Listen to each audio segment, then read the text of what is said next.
Thanks, Leon. Yes. Over to you. Excellent. All right. Thanks again, Shane. All right. Maybe then just to kick things off, a little bit of a recap again where we are. It's taken a couple of weeks, but we've worked through the engagement and team setup over the last 2 weeks. Yeah, there's some important stuff we had to cover to make sure that we were getting things ready for the audit correctly. And even when I do demonstrations or training, it's an area that I spend quite a bit of time on because there are some very important decisions that need to be made at this point in order to continue with the audit. What we're trying to do with RAC, we are trying to limit the unnecessary information later in the audit file, and to do that we've got to make the correct selections in section 10. Today we're going to move on to section 11 and 12. I hope to actually cover most of these documents today. We will see how we go for time. But 11 and 12, the planning section, I also refer to it often as the risk identification phase of the audit. At the end of the day, the whole point of planning is to go and find risks within the entity. We need to go and document our understanding of the business as a whole. What do we know about them? What are their accounting systems looking like? Who are the key people within the entity? Who are the key management personnel? Who are the HR people? Who does what in the organization? We need to document this information so that we can see if we're not exposed to some sort of risk. And as we go through all of these documents, you'll see that more and more we're now going to talk about risk rather than just dealing with information about the entity. There's a lot more to it. So I'm going to start off with 11.05, which is the verification of opening balances for a new engagement. Now, I will be skipping between the various files that I have at the moment. I'm currently in my large RAC file, and the large RAC was the one where we said that this was a new engagement, and therefore we need to complete the verification of opening balances for a new engagement rather than 11.10 opening balances for a continuing engagement. Just to quickly show you what 11.10 will look like, because I'm in the large and I've said this is a new engagement, it actually just tells me in one line, it's been indicated on 10.00 that this client has not been audited before. It is therefore necessary to audit the opening balances as a new engagement. Please use 11.05. So if you open up the run document, this is all you're going to see. For a large client, or sorry, for a new engagement, when I open 11.10, all I do is I say set as not applicable, and then I go and I complete 11.05 rather than 11.10. The workings are exactly the same in the two. The difference between 11.05 and 11.10 is that we've got additional questionnaires in place to specifically deal with gathering information from the predecessor auditor and looking at the opening balances of my client to ensure that we can actually go on with this audit, that we don't need to maybe go and re-audit the prior year figures. Now, where this becomes quite important is, for instance, where it wasn't an audit last year as well. Maybe it's a consideration that we need to be auditing both years. That's up to you to decide, but specifically there was a previous auditor, and so you'll see that there are specific questions related to that previous auditor in here as well. So the first sheet that we look at, it's just called opening balances. What we're doing here is we're firstly documenting, have we obtained permission from the client to actually communicate with the previous auditors? Now that's one of the Code of Conduct rules. We have got to get permission to speak to the previous auditor. We may not go and speak to the previous auditor without our client's permission. Once we have that permission, then we can contact the previous auditors and make an appointment to inspect their working paper files to test the opening balances. And if the previous auditors refuse access to the working papers, we need to try alternate procedures to verify the opening balances. So first best option is that we can actually go and have a look at those working paper files. I don't know how you feel about another auditor coming and looking at your working papers. So that is a professional decision that needs to be made. Some people are going to allow you, some people are not. But here we document, did you obtain that permission? Did you make an appointment? And based on that, we move on in the file. Where we have been able to look at predecessor auditors' working papers, we go and we give a description of the files that we looked at. So was it this audit file? Was it this their permanent files? What was the general content? Were all the working papers available for us to review? So there's a number of questions just about how that review progress happened. Okay. Now, there is also an opening balance test sheet. Just going to open that up, and question 5 here is actually referring specifically to the opening balance test sheet. And what we're doing here is we're wanting to have a look at whether or not we've got the correct trial balance basically in our Draftworx file. I'll come back to this and exactly how this works. So I just want to go on with the opening balances. We look at question 6, adequacy of the audit performed in the preceding period. There are a number of questions there. We go and look at what further audit procedures we needed to perform to assess risks, and there's specific areas that are given as examples. You don't necessarily have to do these. This is just related to where the predecessor auditor found risks, what additional procedures. That's where you want to focus. Where were there risks in the previous period? Okay.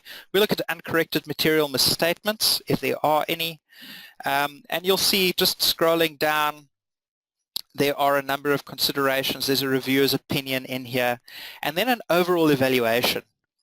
What you will see is, firstly, we are given a question, yes or no. Has management provided unreliable responses to requests for information and explanations? So we're hopefully going to say no to this. But if we say yes, we need to document. If management is not giving us good answers or appropriate answers to our questions, what impact is this going to have on our audit? We then reference to a risk response that we may raise in relation to this. So we say here what the impact is going to be. So is that going to be increasing the level of risk? We'll then hyperlink it back to, and we'll get to it later, 12.95, where we document the overall risk on the audit. And then what is our final response to this risk? What are we going to do? So we look at the impact in our response, and then we just reference to where that response will be carried out. It might be that at this point you don't know yet. You're still going to go and do the procedure, so you might not be able to put a hyperlink in immediately, but then just please do make sure that you come back and document this later on in the audit. Obviously, we come to a conclusion, and there are just also on the sheet, there is a sheet available where we look at account balances that were verified. So this is just referring back to one or two procedures on this opening balance sheet where we can go and say what checklist item have we referenced, what matters have we found, various documentation that we can put in place. Where we've needed to go and do alternative procedures, so in other words, we weren't able to access the prior year file, or maybe we weren't given access to a section, what alternative procedures have we executed, and what is the result of those procedures? Maybe you want to put a hyperlink in here as well, just to where you've gone and actually performed those procedures.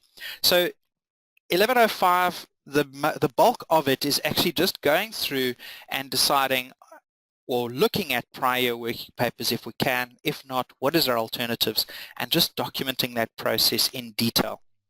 Obviously, if it's the first year of trading for the client, this is not applicable because they don't have prior year balances.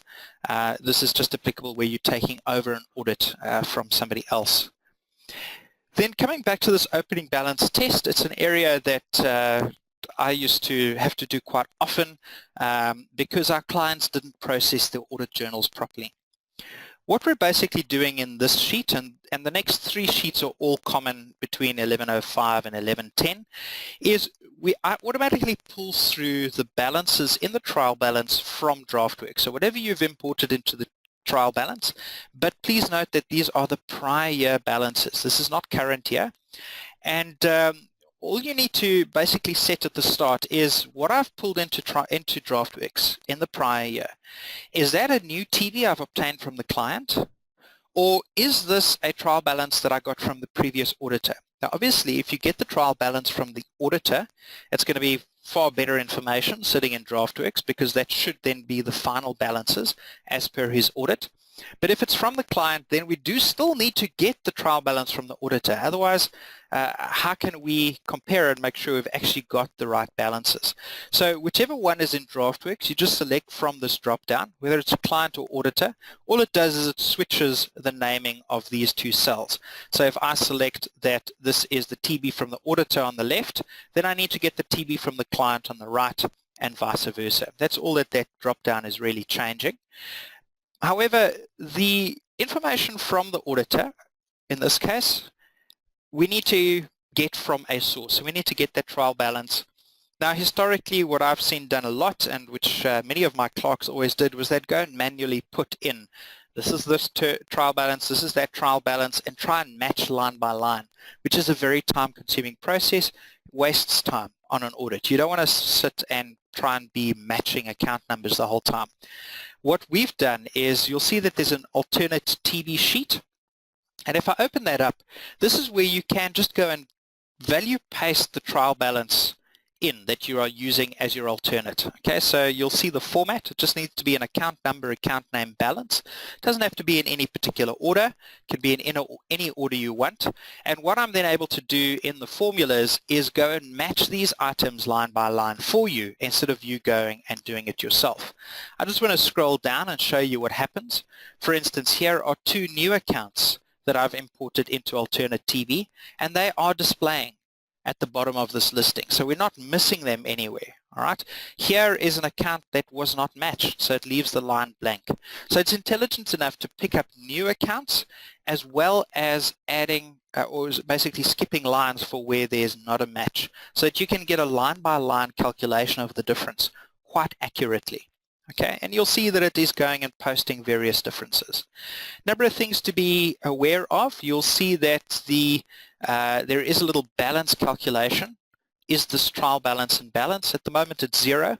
Remembering just that with Draftworx you can sometimes have a few rand rounding. So if your TB that's pulling in directly from Draftworx is up by a rand or two, don't be too concerned about that. Also, the TB from the previous year that you've put into the alternate TB, I've deliberately made this out of balance just to show this to you. It's telling me the trial balance is out by 500. Now, that could be because you actually don't have a trial balance that's in balance that you've imported. Maybe you've missed a line or two. It could be as a result of some of the formulas in here. Maybe something is not picking up correctly. We do sometimes have issues if your account number doesn't have a slash like the pastel accounts in, or a dash or a dot or something to distinguish it as a text block rather than the numeric block. We are seeing sometimes it's not picking up those matches, but if you do encounter that, please hop onto remote support and we can have a look with you and just take you through the process of fixing that up. But instead of now going through all these differences in detail, line by line, and trying to find the differences on here, we've actually done a summary sheet for you already. And that's on this all differences sheet. We literally just go and find all the line items that have a difference, and we give you a spot to go and give a comment. Now the idea behind the comments is to go and decide whether or not this difference is going to have an impact on my financial statements, whether it's just some sort of a classification difference maybe between what we sent the client and what was audited in the prior year. Now, for instance, we look at this difference here, the 770,000. You'll see that what's happened basically is that there is a new account number for the VAT payable. So that's not going to impact my financial statements. I'm not concerned. I don't need to worry about those. Okay. Another very good example that you'll probably see is, for instance, the difference between trade receivables and trade payables. You need to do a reclassification because there were debtors with a credit balance. So you've done a journal that you're not going to send to your client. You don't want him to actually move the debtor out of his debtors ledger and put it in the creditors ledger, but we've needed to do it for financial statement presentation purposes, and therefore you will see a difference. But it's between two balance sheet accounts. You're not concerned, and you actually know that ultimately you're going to do the journal again this year, you're not concerned and you don't need to do an opening balance journal. However, if we look at this difference, there's a difference between sales and trade receivables, and it's 124,000. That looks to be like some sort of a cut-off issue that occurred. So there were sales processed by the client too early, and it was actually taken out by the auditor. Or maybe it's something related to previous years. If you find a difference like this, there's a very good chance you need to go and process a journal in the current year to fix those amounts in your opening trial balance. Go and have a look at the nature, make the comments necessary, and go and process the journals that are necessary. Just to quickly pop over to the RAC medium, as I said, this is where our 11.10 sits there, and you'll see that this sheet is got those exact same 3 sheets available for you to be able to go and do the opening balance test. So even if you don't have to do the full test because it's a new client that we've seen in the large version over here, you will see that this has got more detail. That's for the opening balances, but it's got the same 3 sheets for you to actually physically test the balances at the end of the day. All right. That is 11.05. Just want to hop over to the next document, and that's sitting in my RAC medium, and that's 11.15. Now 11.15 is the engagement team discussion. It's an agenda document basically giving you an outline of what items to discuss before the audit commences. There is a requirement to go and have a meeting with your team, discuss various matters specifically related to fraud, and this document gives you a few agenda points to go and discuss at this meeting. Now, I'm going to scroll down a little bit. You'll just see, for instance, there's an attendance register, so who has actually attended the meeting, what's the date and time of that meeting so that we can document it for future use. And then we get to information sharing. What items can we discuss? Now, it could be that a lot of these items are maybe not applicable, but that's the point, is it's an agenda, things you should be considering and discussing. So we go in and you will make comments, discuss any action steps that you need to take as a result of what you've discussed, and if necessary, go and put who's responsible for this and what are the due dates, depending on the nature of the question and what you decide at this point. And now for the first time, there's something new that's coming into our RAC documents, and it's now looking for a risk identified. And this is why I say 11 and 12 is our risk identification section. What risks are we picking up based on the discussions that we've had here? Now remember, at this kickoff meeting, you're often discussing what is the entity, what is the general nature of the business and the scope of the engagement, and what issues have we picked up in the previous years. So for now, we now need to go and say, well, look, here is a risk. Document that risk. Obviously, don't type there risk identified 11.15. You actually need to go and describe the risk in detail, because this is what's going to pull through to our risk registers at the end of the day. We have then very quickly, bright yellow appears next to that item, and it's asking me, is this a business or a fraud risk? There is a drop down. You can also just type a B or an F. We need to identify the difference between those two, because we actually treat those risks slightly differently when we get to our risk registers. A fraud risk we automatically assume is going to be significant. Therefore, we have various processes that we run through with it. Business risks, however, we say we still need to go and assess the extent of that risk. So there's an extra step in the process for business risks. So that's why we're asking here, is this a business risk or is this a fraud risk? Not going to go through too much of the other items on here. Just to note, it's talking about our audit strategy. There's a place to go and document dates, various pieces of information, assigning responsibilities, for instance, who in the team is responsible for various items, and then it's also giving you a space for a sign-off. Once again, I just want to quickly log in as a partner so that I can show you the partner sign-off. As soon as I click partner sign-off, it goes and puts my initials and the date in at the bottom. And this is one of the documents where we also will pull in the manager sign-off once you've set it as reviewed, just to go and put a little electronic signature in there for you. Just to very quickly go and show the difference between, this is what you will see in medium and large, but for small and micro clients there is a slight difference in the layout. Just want to open up here. We are sitting in a small client, and I want you to see that we don't have the sub-points under each of these items sitting in my RAC small. All that you have is the main question points. Here are the 5 main question points that we had from the previous document, well, from the same document, but where we have a medium or a large. And this is one of the first areas where you're going to start seeing a difference between what we see in the planning phase between large, medium, small, and micro. So now instead of the detailed questions, we just have the 5 main points.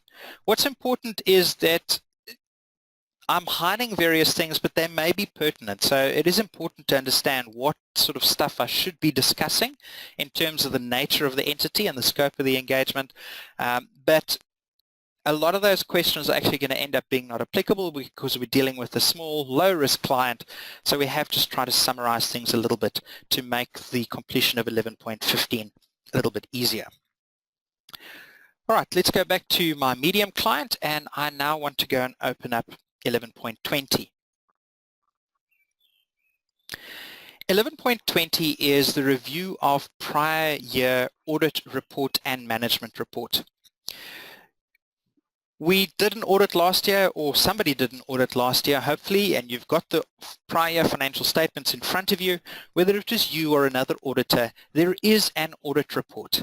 And what we're trying to glean on this document, 11.20, is, are there matters from the previous year that are significant enough that I need to carry them over to this year? So we go and have a look at what type of audit opinion was issued in the previous year. Did we have an unmodified opinion, an emphasis of matter, adverse, disclaimer, or qualified? So go and have a look at the audit report and the financials in the prior year. Hopefully you're saying unmodified. Then we don't really need to do too much about the report itself. But if we say there's an emphasis of matter, we need to go and describe the reason for the modification. So go and have a look at that emphasis of matter paragraph. What were we saying? Was it saying that property, plant, and equipment was not impaired correctly? Is it saying that stock was overvalued? What is sitting in the emphasis of matter? And based on that, we can say, are there risks that we're identifying based on the report from the previous year? If we say yes, you'll see that the risk description block becomes green, and we can now once again go and document the risk that you're identifying here in this case 11.20. And once again, we need to go and look, is it a fraud risk or a business risk that we're dealing with here? Okay. I didn't mention it earlier, but remembering that the difference between fraud and business risks involves management intent. Where management intentionally is trying to misstate or misappropriate assets, then we're dealing with a fraud risk. Otherwise, we're dealing with a business risk generally. Is it error, like stock theft in a retail outlet? That's a business risk. It's going to happen. It's not management trying to steal it, unless you can actually prove that management is busy stealing the stock. Then obviously we're going to deal with it as a fraud risk, but otherwise it is a business risk. Further down, we then also ask to go and have a look at the management report issued in the prior year. And that again could be your management report or the management report of a previous auditor. And firstly, is there actually a management report, yes or no? As soon as you say yes, we go and document what are the issues that were raised in that management report. A summary of management's response to the management report. That can sometimes be documented in the report itself. Sometimes you actually need to discuss with management and say, listen, it was telling us here that there was a poor segregation of duties in the creditors section of your company. What have you done about it? Well, nothing. Well, then we document that, and basically we know that there's already a risk. So we can already go and describe the risk. So is there a continuing risk? Yes or no? If yes, describe the risk. Okay, segregation of duties, and once again, is that a business or a fraud risk? Okay. Once again, just importance, I'm summarizing these risks for training purposes. Please don't put one or two words in here. It is helpful to rather describe that risk in full so that when we get to the risk register, we know what we're talking about. One of the advantages that I've felt in relation to the risk identification process in RAC is that the risk is being documented on the working paper itself rather than just in the separate risk register. So as you're reading through from a review point of view, as you're reading through the planning section, you can see the issues, the information that's documented and the risk that's being raised side by side without having to jump between various documents to go and identify it. So please do document these risks in enough detail so that you're not at the end of the day left guessing what does this risk actually mean. Okay, so 11.20, looking at the report and audit report and the management report issued. Let's go and have a look at 11.25. Now 11.25 is our prelim analytical, and very simply what we've tried to do on this working paper is we're trying to replicate what you should be seeing on your financial statements. So please just do go and verify that we are actually getting the values correct on the financial statements or from the financial statements. We do replicate the formulas, but if you've got any unusual linking, it could result in slight variances on this working paper. But here is my balance sheet, and it's followed as well by my detailed income statement. We then also it's calculating a variance, and wherever this variance is greater than 10%, we immediately go and highlight under Action 3 that we're wanting to go and get management comment for this deviation above 10%. Now, it's not necessary to go and maybe document under every line item. Maybe if we go and have a look under current liabilities, you've got 3 items here with a greater than 10% movement. If you feel it's appropriate to document it just under the total current liabilities line, go and do that. You can document that difference. Just make sure you're covering all aspects of it. And at the end of the day, what we're also looking for is, are we identifying a risk? That's again the purpose of my prelim analytical. So if I sort of have a look at this document from an auditor's perspective, I look at a line item like my trade and other receivables. It's gone from 20 million to 64 million, a 222% rise. Immediately I should be thinking, do I have a recoverability risk here? Is my debtors maybe overstated? Have I overstated my revenue by putting through fictitious sales? What is the issues that this sudden jump could result in? But before we do that, we're discussing it with management. Management, what's happened in trade and other receivables for the year? Well, maybe they've suddenly started giving new credit to government. They've obtained a large government contract, and we know government is slow to pay, so maybe that is sufficient reason for me to lower my consideration of what that risk is. And I'd rather go and say, well, it's not a fraud risk, so I'm not thinking there's an intentional overstatement here, but from a business point of view, I just want to go and make sure that what management is telling me is actually meaningful. Is it correct? Or is there actually only R1 million government debtors at year end, so that doesn't cause a problem in terms, so the management's response is not appropriate to say that it's because of government that the debtors have increased so much. Once we recognize a risk, once again, we need to go and identify whether it is a business or a fraud risk. Okay. We've also included a ratios sheet. And in the ratios, we've once again tried to just go and pull in some of the most common ratios that one would generally calculate from an audit point of view. We're giving a spot to go and get management's comments on the movements in the ratios. And then once again, we're looking for, are we identifying any risks? That's the process. Once again, we're just looking for risks. If I scroll down a little bit further, I'm going to go and just have a look at something we added recently, which is the Altman Z-score. Something I studied when I was at varsity, so some of you may be aware of what the Altman Z-score is. The Altman Z-score is basically a little bit of a predictor of insolvency, basically bankruptcy of companies. It was written in 1968 by Edward Altman, and there's a little hyperlink there to go and have a look at the Wikipedia discussion on what the Altman Z-score is. But they're talking about an 80 to 90% accuracy in predicting bankruptcy 1 year after the event, so in other words, within the next financial year.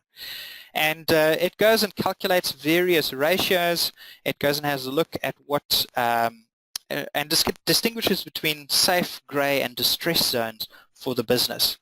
There are 3 variations of the calculation. You will see that there are green input cells. For instance, we need to go and insert the market value of equity. Go and have a look at it, go and read it. If you don't like it, if you don't want to use it, just close it, then it will not form part of your working paper. But it's a nice little calculation to go and consider, are we looking at a company that is under going concern distress? And therefore, do we need to go and reconsider our going concern assumption? Or do we maybe need to actually look at some sort of a qualification indicating that there is instability in the company? Now, obviously, this isn't the point at which we decide what the report is. This is about identifying those risks. We will assess and test those risks when we execute our audit at the end of the day. Okay. 11.25, we're now going to move over to section 12. And I'm going to start with 12.05, which is my overall audit strategy. Okay, 12.05, overall audit strategy. We're dealing here with a fairly long document. Just scrolling down. I might be scrolling too fast for the internet to keep up. But you'll see that at the end of the day, there are 18 questions in here. And it's all dealing with various aspects of the audit. It goes and looks at when are we starting the field work, dates that the audit team is going to have various meetings. It's looking at industry-specific reporting requirements. So there's various information that is being gathered on this document. What I want to point out is this is one of the first times that you will clearly see these blue cells rather than green cells for inputs. And I just want to remind you that these blue cells mean that this is information that will carry forward to the next financial year. So when we start documenting information on our audit strategy, it's not that it's not going to change next year, but the largest portion of that will already be in place for me when I get to my audit next year. So I don't need to go and redocument these items. Obviously, things like fieldwork starting dates. Yes, I'm going to have to change that because next year is going to be 2016. It's not 2015. But it does remind me what those dates were like last year so that I can have a look at and remember, you know, how long did it take me to audit last year? Will I get done in time? What is the status of what I'm going to be able to do in this audit? Okay. You're also documenting the team. You'll see further on there are items which aren't in blue that will need to be changed, so like materiality, but that's automatically pulled through for you. And there's various other information here as well, just basic like contact information of key management within the firm. And at the end of the day, once again, we come to documentation of risks. That's sitting right at the bottom of the document. And here you will just need to go and if you do find risks in what you're addressing in 12.05, that's where we just go and document it. Just to quickly show you, I'm going to flick over to my RAC micro client. Just look at the difference in this document. This is the entire extent of my overall audit strategy in RAC Micro. So from the RAC Large, which goes from 18 questions with a lot of detail, we slowly scale it down until Micro actually becomes just a paragraph-based documentation of your audit strategy. There's space for a few risks, and you'll see there's also just a little bit of a documentation on the name of the audit team members who are going to be doing various aspects of the initial preparation of the document and so on and so forth. So that's just sort of housekeeping on the file. Once again, and you'll see that there's a fairly long paragraph about it.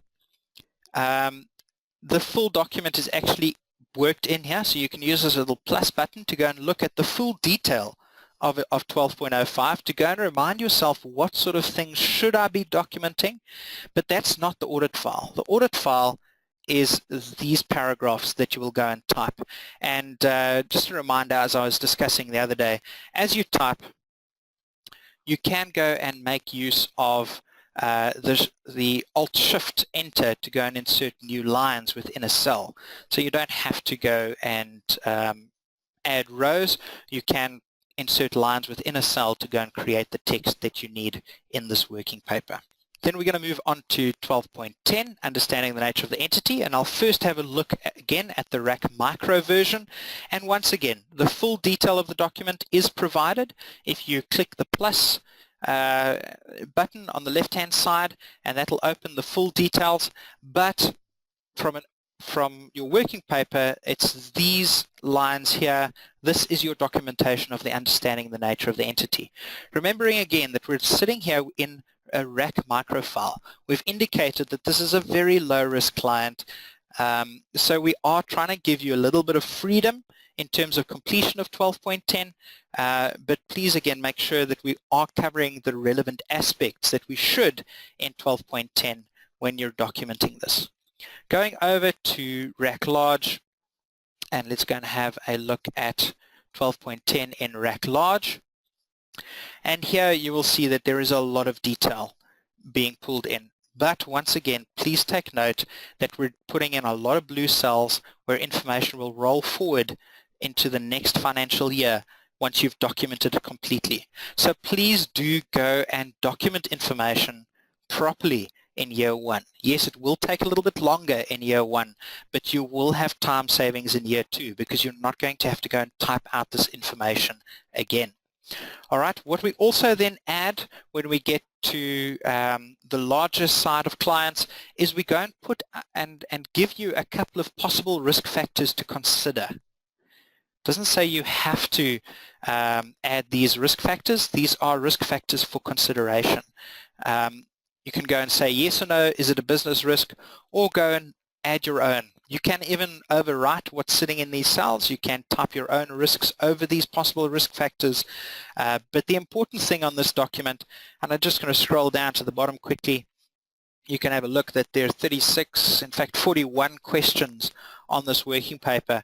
But the point is document it completely to save you time next year. But these are things that we need to document in terms of the audit. If it's not applicable, go and document not applicable, because then next year it will pre-populate with not applicable for you as well. So it's just going to save you time going forward if you do things correctly this year. And once again, if you've documented not applicable, you've proven that you have considered it.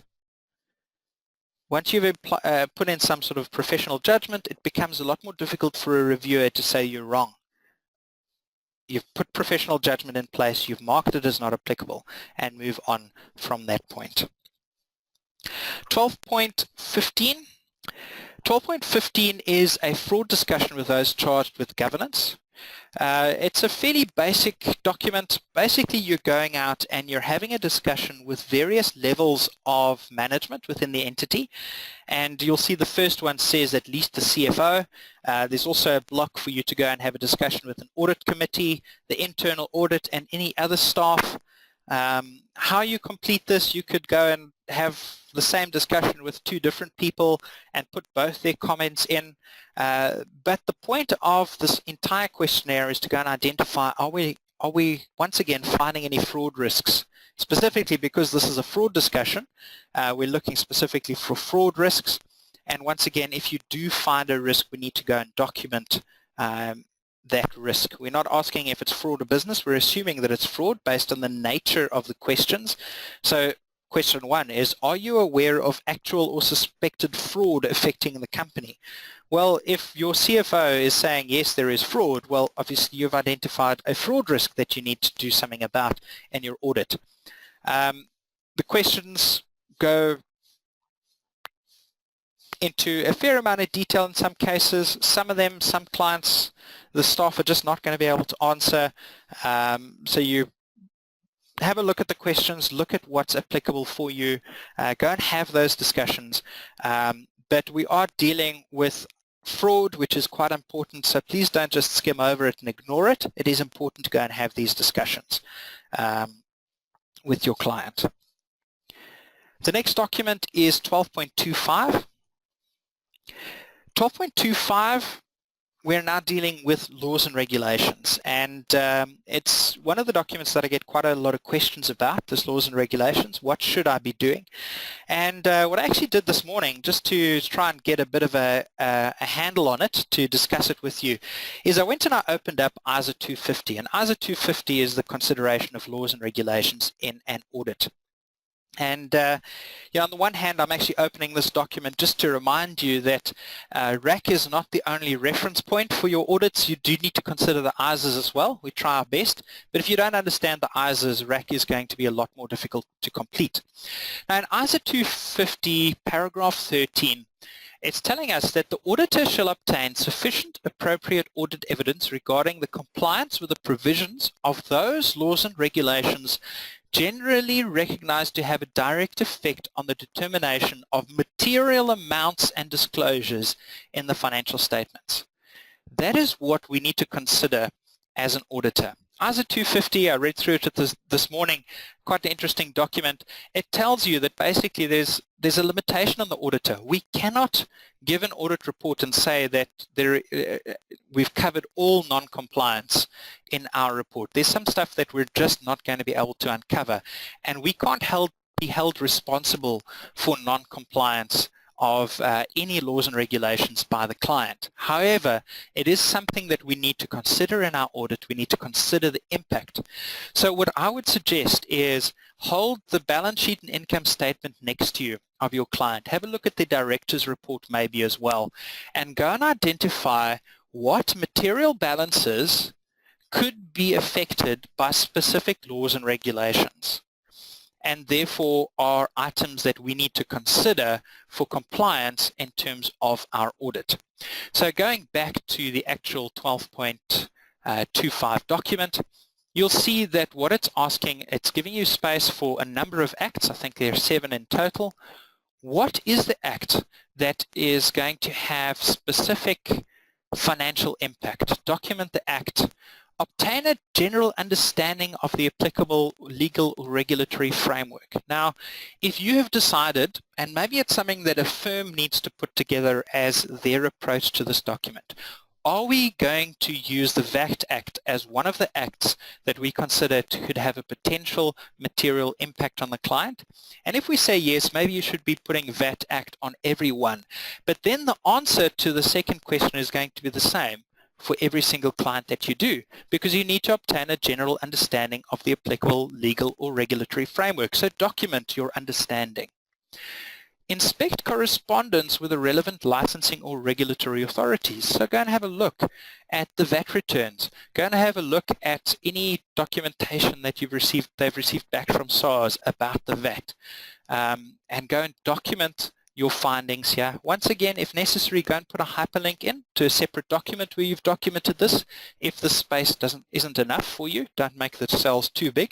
It does just become a bit irritating for yourself trying to scroll through a lot of very big cells. Obtain sufficient appropriate audit evidence about compliance. Design specific audit procedures relating to the specific law and regulation. Now here, we actually need to go and do some procedures. So open up a working paper, go and document what procedures am I doing with VAT. Now that could be your VAT reconciliation, for instance. Then make sure that when you get to your revenue audit program, you've actually got a VAT reconciliation on your audit program, and then you can hyperlink this directly to that once you've performed that procedure. Consider the implications of non-compliance in relation to other aspects of the audit. So that is just a consideration process. It's not saying this is what has happened, this is what could happen. What could happen if they haven't complied with the VAT Act? Consider the implications of non-compliance, whether it has a material effect on the financial statements. So again, document information around it. Have a look, are we identifying risks? We've done a little bit of a compliance check now. We've looked at some correspondence between the client and SARS. Are we seeing non-compliance? yes or no, and are we identifying risks? Maybe we haven't seen any non-compliance, but we've realized on our documentation of this act that's applicable that, you know what, they're exposed here and we need to go and raise a risk for us to deal with later on in the audit. So is there a risk? Is it a business or a fraud risk? And what is the description of that risk that's ultimately going to carry through to my risk register? Once again, please note a lot of these cells are sitting in blue, so it will roll forward. So it is worth carrying over year on, so it is worth documenting completely. And as I say, maybe it's something as a firm you need to sit down and go and decide what are we going to document in these cells. Okay, also just some additional applicable acts that you may want to add. So you don't want to do necessarily a comprehensive review as we've done above. These are just some additional acts that you know are raising some risk factors that you want to consider, and you maybe want to do some compliance procedures. That's what the space below is for on 12.25. All right, 12.30. 12.30 is the review discussion of minutes of management meetings. Okay, so it's review or discussion of minutes, review and discussion of minutes of management meetings. Now, we need to go and evaluate management minutes. We do need to go and look at what they've discussed in the year, and that is what this working paper is out to do, to help you go and look at this discussion. All right, now, I just want to point out that there are two portions to this. If you have one of those companies, and I know there are many, that actually either don't have these meetings because maybe there's only one director, or they don't actually keep any minutes. They have regular meetings, but they don't actually minute them. So there is one section where you can complete where minutes have not been prepared, and you can close action 2 if they have been prepared, or you can go and just review the minutes where they have actually. So where we have not got minutes, we will do the sheet over here. Let me just highlight it for you. Record of work done where there are no minutes. Where there is minutes, we will just go and record information off those minutes. Just to very quickly go and have a look at the difference between the two. Here we have, there are minutes, what type of meeting was held, what's the date, what business or fraud risk factors can you identify? Are there management incentive plans? Are there any changes in entity level controls? You'll see there are a number of paragraphs of items to go and discuss. And then once again, we're looking for risks identified to be able to carry through to our risk register based on the information we're gleaning from our minutes. Where there are no minutes, simply we're replacing the minutes with a discussion. So your client doesn't have minutes, well, we've got to go and discuss some key issues. What should have been covered in the minutes? Issues around share capital, bonuses. Here are some things to go and discuss with the owner, with the audit committee, the head of finance, head of HR. There are a couple of examples here. Obviously, if the client doesn't have one of these, then don't worry, just say not applicable, or go and add some of your own if there are additional people that you maybe want to go and have this discussion with. At the end of the day, this comes down to compliance. Are they doing what they should in terms of discussions and minutes and whatever, and to go and identify once again, are there any risks that we need to deal with. I'm going to look at 2 more documents, so if you could bear with me for maybe 2 more minutes. Shane, after this next document, I'm going to ask you to pull up that poll that we discussed earlier this morning. Firstly, I want to have a look at entity level controls. Now, entity level controls are very important because it starts giving us an idea of the overall status of controls within an entity. What is management's integrity like? How do they communicate those integrity or the rules of integrity and things? And once again, we're just documenting understanding of those controls. We have a look, if applicable, at the design. So if there are some formal controls, is it designed adequately? Are they actually implemented? So you go and have a discussion with management, but then you go and speak to somebody else and they say, well, no, we don't actually have these meetings that we're supposed to have. Then we can say it's not implemented correctly. Then we go and have a look. Are there risks? Once again, document those risks and decide whether we're looking at a business or a fraud risk.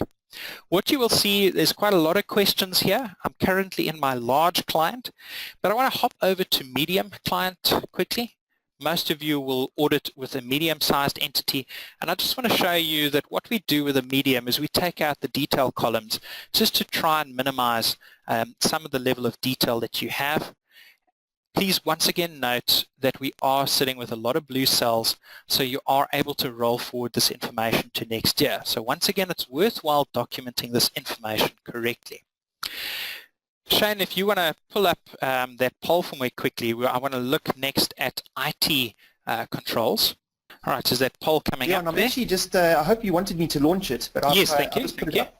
Yeah. Folks, we're giving you a few seconds just to score this, guys. Obviously, I think it's quite straightforward. Have you or your firm ever lost data due to poor backup policies? There are three options: yes, or no, or you might be too embarrassed to answer. We just thought we might add that one in as well. We'll just give you a few seconds. Leon, I can tell you that we've already got 60% of the respondents, of the attendees have voted. Let's just give them a few more seconds, and then I'll close the poll and tell you the final results. Okay. Thanks, yeah. All right, so the reason I'm asking this question is the next document I want to look at is 12.45, which is general IT controls. Now, one of those general IT controls that we maybe sometimes assume is that there are backup procedures in place. Now, if you think about it, in modern accounting systems, we're dealing with virtually just electronic information. There are even accounting systems now where you can scan in the invoices that you get from your suppliers, and you don't actually keep a manual file anymore. So as an auditor, you just click on a button and it opens up the invoice for you, so you can go and immediately verify every single invoice without scratching through dusty old files. Is management backing up this crucial information? We're sitting now at about 40% of answers coming as yes, that you or your firm has lost information due to poor backup policies. This is a major, it's potentially a major issue, and that's why in 12.45 we're actually going and having a look at general IT controls within the entity. Yeah, Shane, if you want to maybe, is the screen sharing back on me? Sorry. Okay. Let me put back onto my... So IT general controls in the entity are very, very important. Go and consider things like, do they actually make use of passwords? You're making use of an accounting system. Let's say, for instance, you've got Pastel. I had a fantastic client that they had passwords in place for their Pastel, and they were so wary about the password that they actually went and created a specific password just for the auditors, and they gave us the Pastel backup with this audit password in place, and it only gave us read rights to the financial information within Pastel, and that's great. And we were very the financial manager was even wary about giving that password to some of my clerks on the audit. He wanted to make sure that only I saw that password, and it was something like Audit 123, or I can't remember, but it gave us very limited access to the Pastel backup. However, I logged in quickly. I reopened Pastel and I used the password 12345, and it gave me full access to everything within Pastel. So if I just plugged in 12345 on one of their main systems, I'd have had access to be able to change anything within that Pastel file, and therefore, as careful as they were trying to be about their passwords, it was useless. Their password policy was not implemented effectively. And you need to take a step back as an auditor, and if you have multiple people working at an entity and they've all got access to everything within Pastel, how can you rely on some of the information that's there? So IT general controls, very, very important to go and consider. You'll see that there are quite a few questions about data management. Now, some of those are not going to be applicable. We do understand that, so it's going to be not applicable. And once again, with this document, we do take out some of the questions as we go along. But please do go and document fully your understanding of those general IT controls. I remember in studying audits, one of the very important things was cast and cross-cast any reports that you're getting from the accounting system. We generally just take a step back and we say, well, we're getting it from Pastel, so we don't worry. but I've encountered cases where things have been edited before it was given to us. If you've got access, if you've got direct access to the pastel and you're the one actually pulling the reports, maybe you can rely on it. But we've had instances where we've been given bank statements supposedly printed from the internet, and when we've cast them, they haven't tallied up so well. So do just consider where you're getting information from IT as well. Are you directly in control of that information? So in other words, are you looking at the bank statement on the screen on the internet, and are you pressing print, or are you giving a request in and a day later you get a document that looks like it's been photocopied or something? Lots of things can be done to a piece of paper to edit it. So general IT controls are about, firstly, if the poor boy hits the fan and their entire accounting system crashes, what are you actually going to audit? I've seen clients lose months and months and months of information because of poor backup procedures. Are there passwords in place to protect information that is critical? Yeah, what sort of information are you going to get out of IT, and what can you rely on? All right, I'm going to stop things there for today. We've virtually got to the end of 12.45, but I see it is now 9:30 on the dot on my side, so I think we'll finish the last few documents in section 12 next week. Thanks very much for your time, folks. It's been great chatting from my side. Looking forward to going on with this next week as we delve deeper and deeper into RAC. Thanks very much. Cheers from me. So thanks very much from my side, and look forward to working with you again next week, same time, same place. Cheerio.